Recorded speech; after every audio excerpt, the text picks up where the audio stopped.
So ನಿಮಗೆ last ವಿಡಿಯೋದಲ್ಲಿ ಅವಳಿಗೆ ಏನು ಸರ್ಪ್ರೈಸ್ ಕೊಟ್ಟೆ ಅಂತ ತೋರಿಸ್ದೆ. ನಿಜ, ಅವಳು ಈಚ್ ಬಾಕ್ಸ್ನ ಕೂಡ ಓಪನ್ ಮಾಡುವಾಗಲೂ ಎಷ್ಟು ಎಕ್ಸೈಟೆಡ್ ಆಗಿದ್ಲು ಅಂದರೆ, ಅವಳು ಅಂದ್ಕೊಂಡಿದ್ಲು ಈ ನನ್ನ ಮಗ ಈ ವ್ಯಾಲೆಂಟೈನ್ಸ್ ಡೇಗೆ ನನಗೆ ಏನು ಪ್ರೆಸೆಂಟ್ ಮಾಡಲ್ಲ. ಸೊ ಆ ನನ್ನ ಮಗ ಈ ಸರಿ ಏನೂ ಪ್ಲ್ಯಾನ್ಸ್ ಮಾಡಲ್ಲ. ಬಿಕಾಸ್ ನಾವು ಆ ಥರ ಜಗಳ ಆಡಿದ್ವಿ. ಅವಳನ್ನ ಬೈಕಲ್ಲಿ ಕರ್ಕೊಂಡು ಬರುವಾಗಲೂ ಆಫೀಸಿಂದ ಗಂಟು ಹಾಕ್ಕೊಂಡಿದ್ಲು. ಬೈಕಲ್ಲಿ 100 ಮೈಲಿ ದೂರ ಕೂರ್ತಿತ್ತು ಅಂದರೆ ಲೆಕ್ಕ ಹಾಕ್ರಿ ಅವಳ ಎಕ್ಸ್ಪೆಕ್ಟೇಷನ್ ಯಾವ ಲೆವೆಲಲ್ಲಿ ಇತ್ತು ಅಂತ. ಸೊ ಐ ಹೋಪ್ ಅವಳಿಗೆ ನಾನು ಕೊಟ್ಟಂಥ ಗಿಫ್ಟ್ ಇಷ್ಟ ಆಗಿದೆ ಅಂತ ಅಂದ್ಕೊಂಡು, ಸೊ ನಾನು ಅವಳನ್ನ ಗಿಫ್ಟ್ ಅಷ್ಟೇ ಅಲ್ಲ, ಆಚೆ ಡಿನ್ನರ್ ಕೂಡ ಪ್ಲ್ಯಾನ್ ಮಾಡಿದ್ದೆ. ಸೊ ನಾನು ನಿಮಗೆ ತೋರಿಸ್ತೀನಿ ನಾನು ಯಾವ ಜಾಗ ಕರ್ಕೊಂಡು ಹೋಗಿದ್ದೆ ಅಂತ. ನಾನು ಪರ್ಟಿಕ್ಯುಲರ್ಲಿ ಅವಳನ್ನ ಅದೇ ಜಾಗಕ್ಕೆ ಕರ್ಕೊಂಡು ಹೋಗೋದು ಬಿಕಾಸ್ ಅವಳಿಗೆ ಅಲ್ಲಿ ಆ ಬಿರಿಯಾನಿ, ಆ ತಂದೂರಿ ಅಂದರೆ ಭಾಳ ಇಷ್ಟ. ಸೊ ಬನ್ನಿ ತೋರಿಸ್ತೀನಿ ಅವಳ ರಿಯಾಕ್ಷನ್ ಹೆಂಗಿತ್ತು ಅಂತ. ಸೊ ನನಗಂತೂ ಈ ವರ್ಷದ ವ್ಯಾಲೆಂಟೈನ್ಸ್ ಡೇ ತುಂಬ ಸ್ಪೆಷಲ್. ಬಿಕಾಸ್ ನಾನು ಟೈಮ್ ತೊಗೊಂಡು ಸೊ ಏನು ಪ್ರಿಪೇರ್ ಮಾಡಿದ್ದೆ, ಶಿ ಲೈಕ್ಡ್ ಇಟ್. ಸೊ ಇಬ್ಬರು ಫೈನಲಿ ಬೇಗ ರೆಡಿಯಾಗಿ ಹೋಟೆಲ್ಗೆ ಓಡೋಗ್ತೀವಿ. ಬಿಕಾಸ್ ಇಬ್ಬರಿಗೂ ಹೊಟ್ಟೆ ಅಷ್ಟೊಂದು ಹಸ್ತಿತ್ತು. ಸೊ ನಾವು ಹೋಗಿದ ತಕ್ಷಣ ಅಲ್ಲಿ ಆರ್ಡ್ರ್ ಮಾಡಿದ್ದು ತಂದೂರಿ ಮತ್ತು ಬಿರಿಯಾನಿ. ನಿಜ ಹೇಳಬೇಕು ಅಂದರೆ ತಂದೂರಿ ತುಂಬ ಚೆನ್ನಾಗಿತ್ತು, ಬಿರಿಯಾನಿ ಅಂತೂ ಅಲ್ಟಿಮೇಟ್. ಆ ತಂದೂರಿ ಬಿರಿಯಾನಿ ಗಂಟ್ಲಿಗೆ ಇಳಿತಿದ್ದಂತಲೇ ಇಬ್ಬರಿಗೂ ಜೀವ ತಣ್ಣಗಾಯಿತು. ಸೊ ಅವಳಿಗೂ ಇಷ್ಟ ಆಯಿತು. ನೀವು ನೋಡ್ತಿರ್ಬೋದು ಅಕ್ಕ ಫುಲ್ಲು ಖುಷಿ ಆಗಿಬಿಡ್ತಾಳೆ. ಸೊ ಊಟ ಏನೋ ಆಯಿತು, ಬಟ್ ಸೆಲ್ಫಿ ಬೇಕಲ್ಲ. So we took selfie finally. So ಹಾಗೆ ತಣ್ಣಗಿರೋ ಫ್ರೆಶ್ ಬೀಡನ್ನು ಹಾಕ್ಕೊಂಡು ಸೊ ಆ ಡೇನ ಎಂಡ್ ಮಾಡಿದ್ವಿ. ಬಟ್ ವೆಯ್ಟ್, ನಾನೇನೋ ಇಲ್ಲಿಗೆ ಮುಗೀತು ಅಂತ ಅಂದ್ಕೊಂಡೆ, ಬಟ್ ಮೇಘನ ಪ್ಲ್ಯಾನೇ ಬೇರೆ ಆಗಿತ್ತು.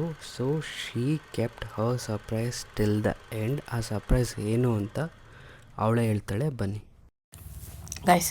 ನಾವು ಹುಡುಗಿರು ಹೆಂಗಂದರೆ, ಈ ವ್ಯಾಲೆಂಟೈನ್ಸ್ ಡೇ ಬಂದರೆ, ಬರ್ತ್ಡೇ ಬಂದರೆ ರೋಸ್ ಕೊಡಬೇಕು, ಚಾಕ್ಲೇಟ್ ಕೊಡಬೇಕು, ಅದು ಕೊಡಬೇಕು, ಇದು ಕೊಡಬೇಕು ಅಂತ ಎಕ್ಸ್ಪೆಕ್ಟ್ ಮಾಡ್ತೀವಿ. ಆದರೆ ನಾವು ಹುಡುಗರಿಗೆ ಏನು ಕೊಡ್ತೀವಿ? ಏನು ಕೊಡಲ್ಲ, ಯೋಚನೆ ಕೂಡ ಮಾಡಲ್ಲ ನಾವು. ಆ ಹುಡುಗರೇನು ಕಡಿಮೆ ಇಲ್ಲ. ಈ ನಮ್ಮಂಗೆ ರೋಸು, ಚಾಕ್ಲೇಟ್ಸು ಅವನ್ನೆಲ್ಲ ಇಷ್ಟಪಡ್ತಾರ? ಕಾರು, ಬೈಕು ಅಂಥವು ಇಷ್ಟಪಡ್ತಾರೆ. ಅವನ್ನ ನಾವು ಆಫರ್ ಮಾಡೋಕ್ಕಾಗುತ್ತಾ? ಅವ್ರ ಸರ್ಪ್ರೈಸಿಗಂತೂ ನಾನು ಮ್ಯಾಚ್ ಮಾಡೋಕ್ಕಾಗಲ್ಲ. ಬಟ್ ಸ್ಟಿಲ್ ಪುಟ್ಟದಾಗ ಏನಾದರೂ ಕೇಕ್ ಕಟ್ ಮಾಡಿಸೋಣ ಅಂತೇಳಿ ಈ 11 ಗಂಟೆ ರಾತ್ರಿಯಲ್ಲಿ ಪುಟಾಣಿ ಕೇಕ್ ತಗೊಂಡು, ಅವ್ರಿಗೆ ರೆಡ್ ವೆಲ್ವೆಟ್ ಅಂದರೆ ಇಷ್ಟ. ಬನ್ನಿ ನೋಡೋಣ ಅವ್ನು ಹೆಂಗೆ ರಿಯಾಕ್ಟ್ ಮಾಡ್ತಾನೆ ನನ್ನ ಈ ಪುಟಾಣಿ ಸರ್ಪ್ರೈಸ್ಗೆ. Thank you.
ಸೊ ನಮ್ಮ ವ್ಯಾಲೆಂಟೈನ್ಸ್ ಡೇ ಸೆಲೆಬ್ರೇಷನ್ ಹೇಗಿತ್ತು? ಸೊ ನನಗಂತೂ ಇಷ್ಟ ಆಯಿತು. So even she liked it actually. So ನಿಮಗೆಲ್ಲ ಇಷ್ಟ ಆಗಿದ್ದರೆ ನಮ್ಮ ಇನ್ಸ್ಟಾ ಪೇಜ್ನ ಫಾಲೋ ಮಾಡಿ, ಮಿಸ್ಟರ್ ಆ್ಯಂಡ್ ಮಿಸಸ್ ಮಲ್ನಾಡ್ ಅಂತ.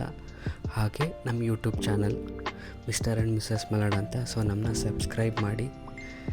So till then, take care, have a great day. So thanks everyone for watching. Take care, bye.